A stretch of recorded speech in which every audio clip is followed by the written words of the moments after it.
Hello students, आज आप सभी स्टूडेंट्स को मैं बताने वाला हूं आपकी एनुअल एग्ज़ाम के लिए टॉप मोस्ट इम्पोर्टेंट क्वेश्चंस और वो भी आपके हिंदी सब्जेक्ट से रिलेटेड। आइए स्टार्ट करते हैं। आज जितने भी क्वेश्चन मैं आपको बताऊं सभी क्वेश्चन आपको याद करने हैं। फर्स्ट क्वेश्चन से ही स्टार्ट करते हैं और हमारा जो चैप्टर है सूरदास वाला उससे हम स्टार्ट करेंगे। साथियों, सूरदास के आराध्य कौन हैं? सभी बच्चे याद रखिएगा, सूरदास के आराध्य है भगवान कृष्ण। ठीक है। और इसके अलावा आपसे पूछा जाता है सूरदास के गुरु।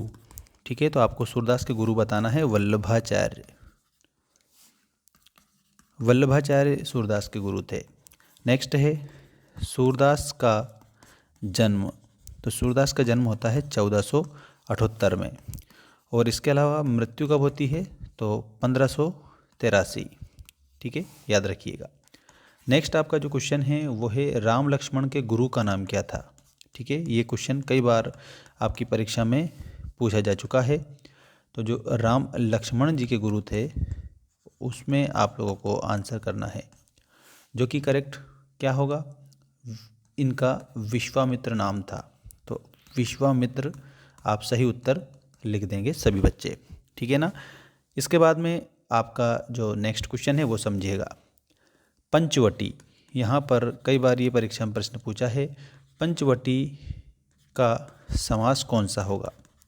तो पंचवटी में पहला पद संख्यावाची है, इसका मतलब आपको द्विगु समास इसमें बताना है। समास की बात करते हैं तो समास के कितने भेद होते हैं? समास के 6 भेद होते हैं।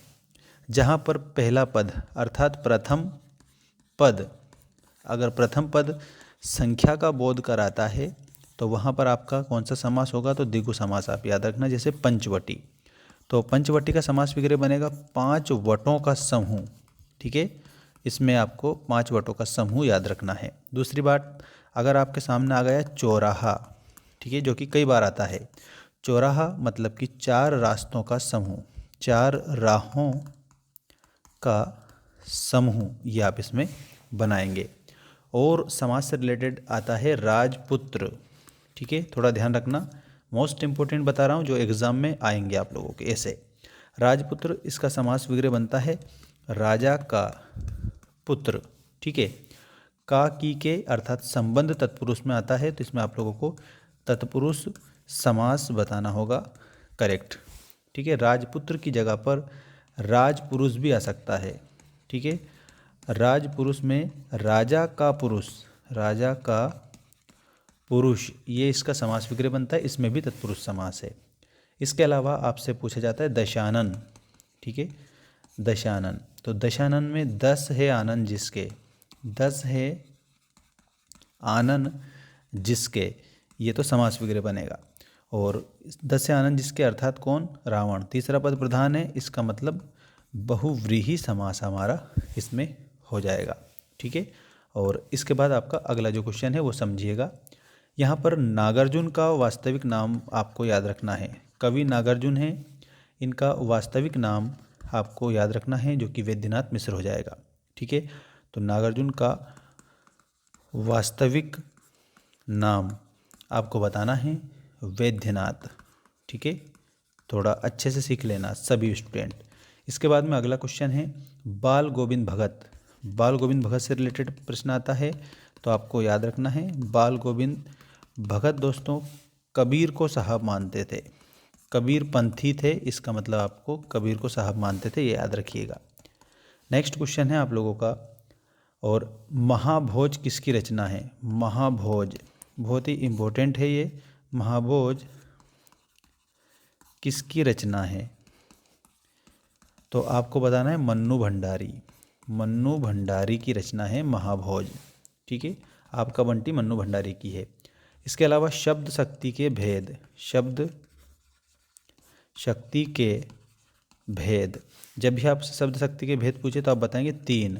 ठीक है, 3 कौन कौन से हैं यहाँ ऊपर लिख रहा हूँ। पहला है अभिधा, ठीक है, दूसरा है लक्षणा, और इसके बाद में तीसरा है व्यंजना।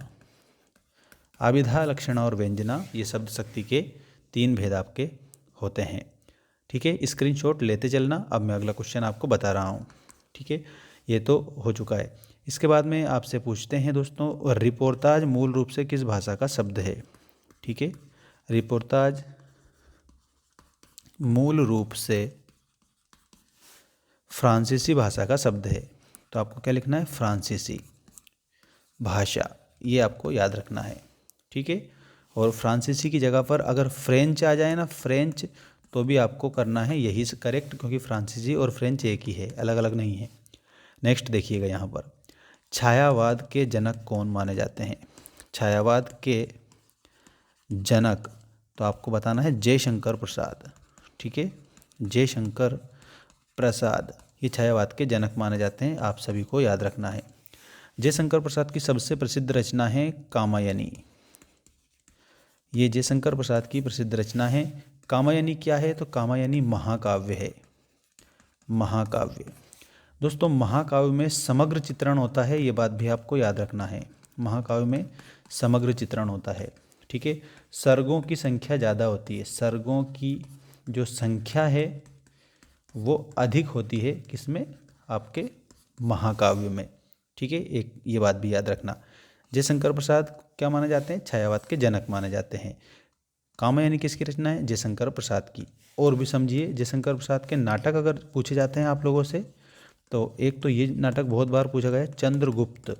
ठीक है, और स्कंदगुप्त, स्कंदगुप्त, और इसके अलावा अजात शत्रु, अजात शत्रु, और एक होता है ध्रुव स्वामिनी, ध्रुव स्वामिनी। इन नाटकों में से एक जरूर पूछा जाता है, इंपॉर्टेंट नाटक है किसके? ये आपके जयशंकर प्रसाद के। और इसके बाद में अगला क्वेश्चन ध्यान रखिएगा, काव्य गुण के भेद, काव्य गुण के भेद। अगर काव्य गुण के भेद पूछे जाते हैं तो आपको बताना है 3 भेद होते हैं। 3 भेद कौन कौन से? पहला है माधुर्य, जिसमें मधुरता होती है। दूसरा है ओज, ठीक है, और तीसरा है प्रसाद। माधुर्य, ओज और प्रसाद, ये काव्य गुण है। काव्य गुण का अन्य नाम है शब्द गुण, शब्द गुण। ठीक है, याद रखिएगा। अब काव्य की बात आती है, तो अगर आपसे काव्य के भेद पूछते हैं, काव्य के कितने भेद होते हैं, तो आपको बताना है 2 भेद होते हैं। ठीक है, 2 भेद में कौन से? एक तो प्रबंध और एक मुक्तक। ठीक है, एक तो ये होते हैं, और एक है दृश्य और एक है आपका श्रव्य। तो या तो आप डायरेक्ट दृश्य श्रव्य बता दो या प्रबंध मुक्तक बता दो, 2 ही भेद होते हैं संख्या में, ये आपको अच्छे से याद रखना है। दूसरी बात, आचार्य विश्वनाथ के अनुसार काव्य की आपसे परिभाषा पूछते हैं, तो आपको क्या बताना है? ध्यान रखना, आचार्य विश्वनाथ के अनुसार किसकी परिभाषा पूछते हैं? तो मैं यहाँ ऊपर लिख देता हूँ काव्य की परिभाषा। ठीक है, काव्य की परिभाषा पूछते हैं, तो उसमें हम बोलते हैं रसात्मकम वाक्यम काव्यम, रसात्मकम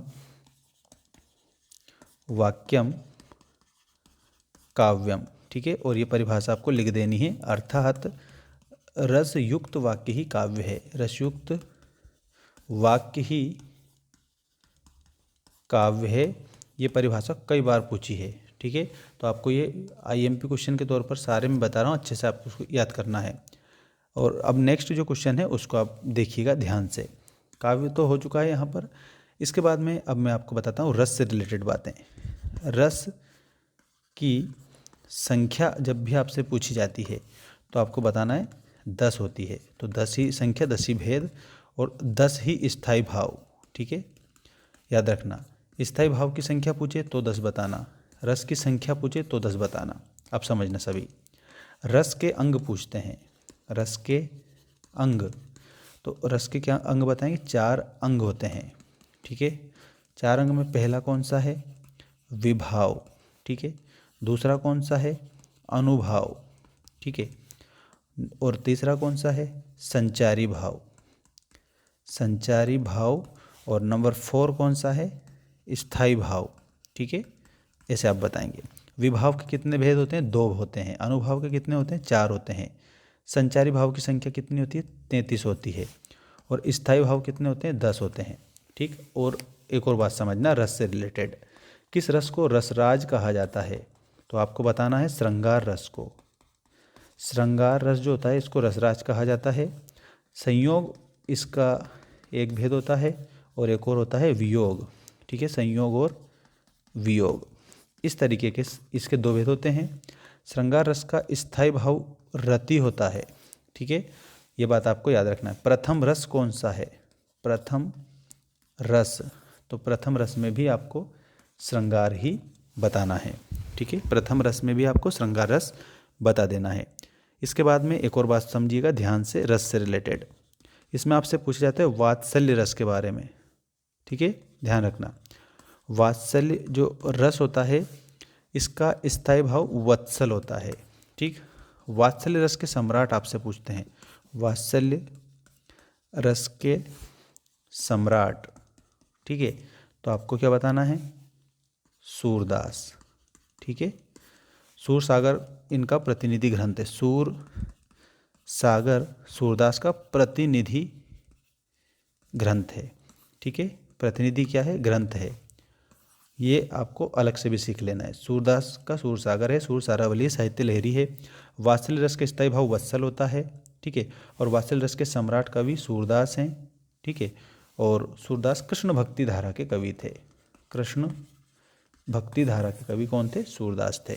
ये तो रस से रिलेटेड हो चुका है, जो सबसे ज़्यादा बार पूछा जाता है। इसके बाद में अगला मैं आपको बता रहा हूँ, सभी बच्चे ध्यान रखिएगा। ठीक है, इसमें आपसे पूछा जाता है वाक्य के अंग। ठीक है, तो वाक्य के कितने अंग होते हैं? 2 अंग होते हैं। पहला अंग कौन सा है? उद्देश्य है। ठीक है, और दूसरा कौन सा है? विधेय है। ठीक, एक तो ये पूछते हैं। आपसे पूछा रचना के आधार पर वाक्य के भेद। रचना के आधार पर वाक्य के भेद पूछते हैं, तो आपको क्या बताना है? 3 भेद होते हैं, साधारण वाक्य, मिश्र वाक्य और संयुक्त वाक्य। ठीक है, और इसके बाद में आपसे पूछते हैं वाच्य के आधार पर। वाच्य के आधार पर, तो वाच्य के आधार पर भी 3 होते हैं। कौन कौन से? कर्तृवाच्य, कर्मवाच्य और भाववाच्य। इस तरीके से ये आपसे पूछते हैं। एक और इसमें से क्वेश्चन पूछा जाता है वाक्य से रिलेटेड।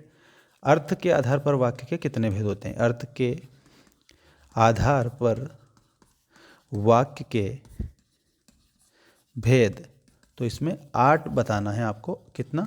8 भेद बताना है। ये वाक्य से रिलेटेड आपके क्वेश्चन हो चुके हैं। और इसके बाद में अब मैं आपको बता देता हूँ, यहाँ पर रस से रिलेटेड हो चुके, काव्य से रिलेटेड हो चुके, वाक्य से रिलेटेड भी हो चुके हैं, शब्द शक्ति हो चुकी है, शब्द गुण हो चुका है।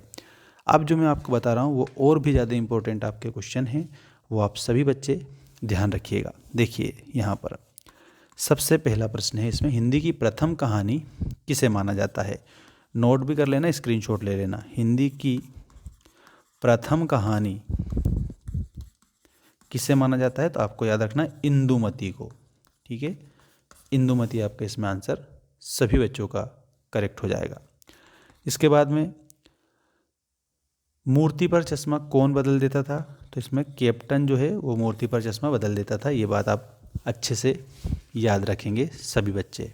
ठीक है, और अब यहाँ पर मैं आपको अलंकार से रिलेटेड बात बता रहा हूँ, थोड़ा ध्यान रख लेना। अलंकार से रिलेटेड, ठीक, अलंकार ये होते हैं काव्य की शोभा बढ़ाने वाले। काव्य की शोभा बढ़ाने वाले, ठीक है, बढ़ाने वाले तत्व या धर्म, इसको हम क्या कहते हैं? अलंकार कहते हैं। अब एक प्रश्न इसमें से बनता है, अलंकार कितने प्रकार के होते हैं, कितने भेद होते हैं? तो आप बताएंगे 2 भेद होते हैं अलंकार के मुख्य रूप से। कौन कौन से? एक तो है आपका शब्द अलंकार। शब्द अलंकार, इसमें क्या होता है? शब्द से चमत्कार या सौंदर्य उत्पन्न होता है, ठीक। और दूसरा होता है अर्थालंकार। अर्थालंकार, उसमें अर्थ से चमत्कार उत्पन्न होता है। अर्थ से क्या होता है? चमत्कार उत्पन्न होता है। इसी तरीके के और भी क्वेश्चन मैं आपको बताता रहूँगा। अच्छे से आप अपनी एनुअल एग्ज़ाम की तैयारी करें, ठीक है। एनुअल एग्ज़ाम में आपको अच्छे से अच्छे नंबर लेकर आना है सभी बच्चों को, और आप रिवीजन करते रहें। चैनल को सब्सक्राइब करके रखिएगा। सभी बच्चों को बेस्ट ऑफ लक।